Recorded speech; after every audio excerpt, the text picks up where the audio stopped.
everybody, welcome back to my channel. Thank you all for tuning in. So, got another album ranking, and this one was inspired by Dan from Off the Charts, because he did a video not too long ago talking about Dee Snider's Desperado project. I've had this CD, a friend gave it to me for Christmas years ago, probably not long after it came out. This came out in 2006, this version of it right here. So it's probably that year or the year after that he got that album for me for Christmas. And I kind of forgot about it until I saw Dan's episode on it, and that kind of got me thinking about all of Dee Snider's non-Twisted Sister projects, all of his solo albums or his other bands, and I thought it'd be a good time to rank the Dee Snider solo albums from my least favorite to my favorite. So we're going to rank anything that is credited to being a Dee Snider solo album, plus the Desperado project and the two Widowmaker albums. Anything that's really not Twisted Sister is fair game here. So I got 8 albums to go over. Coming in at the bottom of the barrel, number 8, Dee Does Broadway, released in 2012, I think. And I gotta be honest, I've not really listened to this since 2012. I sampled it when it came out, and though I applaud Dee for kind of spreading his wings artistically, it's just not for me. It's nothing that I'm that interested in. I'm not really not a Broadway person, so appreciate Dee for spreading his artistic wings and doing something different. I think it's cool that he did that. Just not a project that I'm terribly interested in. Number 7 and number 6 I want to talk about together. So number 7, I'm going to go with Leave a Scar. Number 6, I'm going to go with For the Love of Metal. These two albums really remind me of each other. They feel very much like the same thing to me, and they both feel kind of generic. And Dee, I don't think I know on For the Love of Metal he doesn't have a writing credit. I don't remember about Leave a Scar, but it doesn't really feel like Dee. It doesn't have his personality in these albums. He's just kind of singing these songs, and there's some fine songs on the two. They're much heavier than anything Dee had ever done, which, I mean, I could take it or leave it. It's generally a little heavier than things that I usually would listen to, but like I said, there's some decent songs between the two. I think there's a few more on For the Love of Metal that I care for, as opposed to Leave a Scar, so I'm going to put that one higher. I think my favorite song between the two albums is probably Lies Are a Business. I think that's a pretty cool track, but this one, they just don't really feel like Dee to me. They just feel like kind of generic metal albums that Dee happens to be singing. So for those reasons, I got to put these two in the number 6 and 7 spot respectively. For the Love of Metal 6, Leave a Scar 7. That will bring us down to number 5. We have We Are the Ones, released in 2016. This is another one that sees Dee doing something a little different. He kind of goes more modern, alternative hard rock, as opposed to what Dee usually does. I've heard people say this is like Foo Fighters-esque, but I do not hear the Foo Fighters anywhere in this. I would think that maybe Shinedown's a closer comparison, and I like Shinedown. It's just a really weird thing to hear Dee singing Shinedown type songs. I can't quite get over it. There are some songs on here that I do like, though. Over Again's pretty cool. Superhero is pretty cool. I think Rule the World's alright. One or two others I think is okay, but it's just such an odd album to me. It's one that I don't feel the need to revisit too often, but every now and then I kind of go back and check it out, and it's got some stuff that's pretty good, but ultimately it's not really what I'm looking for with Dee Snider. Alright, coming in at number 4, I'm going to go with Desperado. This one is called Ace. There's an original version of it. There's a couple versions of this one, I think, but Ace is the one that I have. I never really got into this one, actually. It makes its way up to the number 4 spot because this at least feels like a Dee Snider project. This is definitely Dee Snider. This is what I want to hear when I want to hear some Dee Snider. This is it. And even though I never really connected with this album the way I did the three that I'm putting above it, I do gotta say the version of Ride Through the Storm smokes on this one. There's a lesser version of that song on another album, but this version was coulda, woulda, shoulda been a hit single.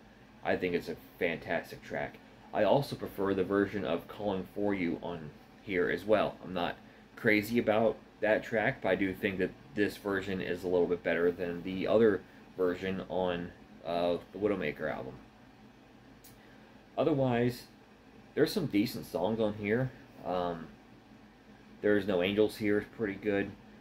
Son of a Gun. I don't care for Am I Evil or Gone Bad as much as I do the Widowmaker versions.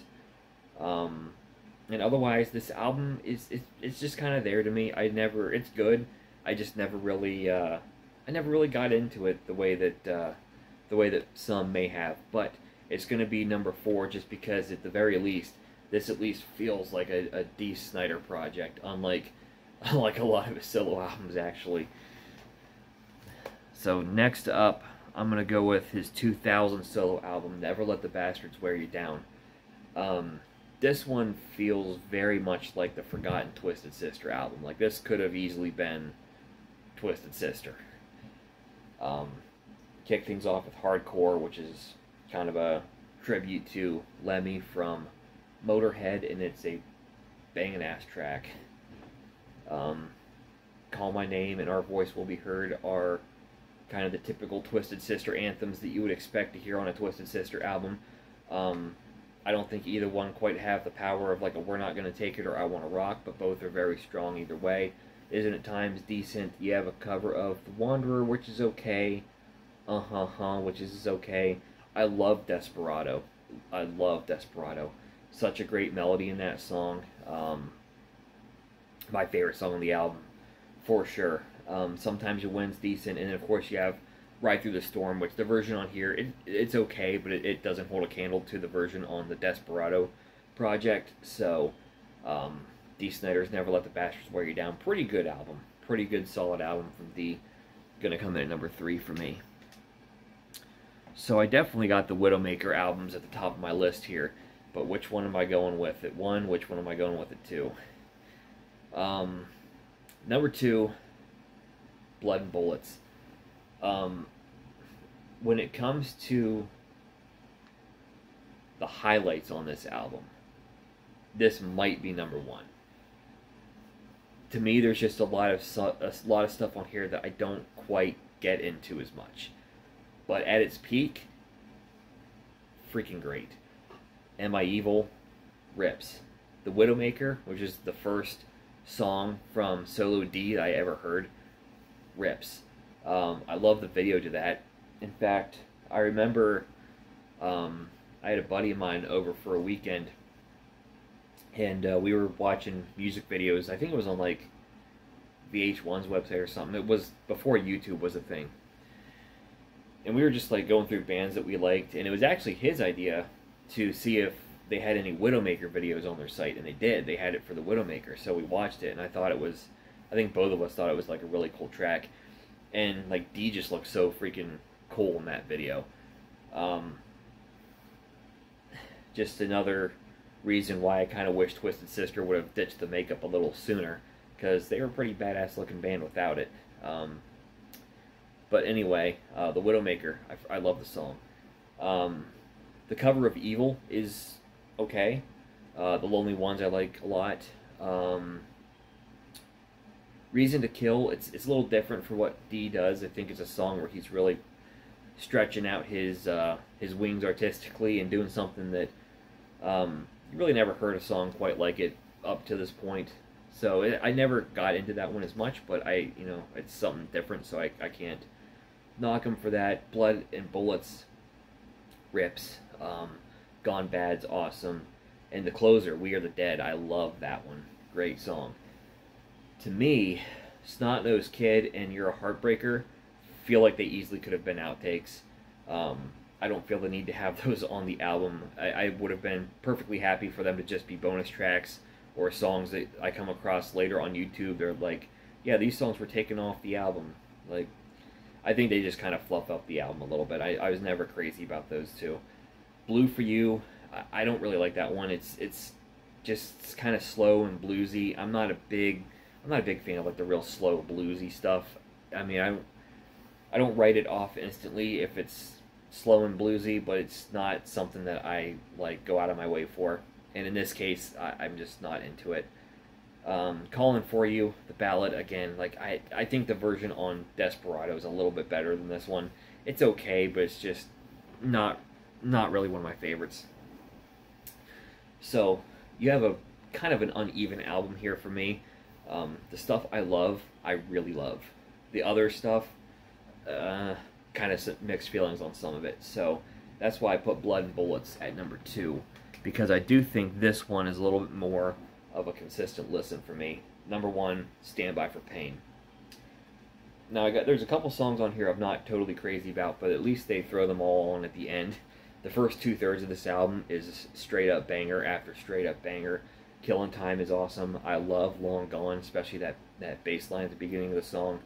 Protect and Serve, super heavy track, maybe a little ahead of its time. You know, this day and age with all the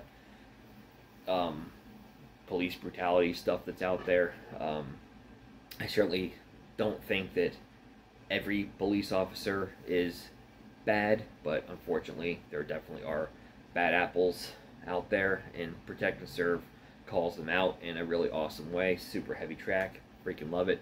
Ready to Fall, banging track. Circles is cool.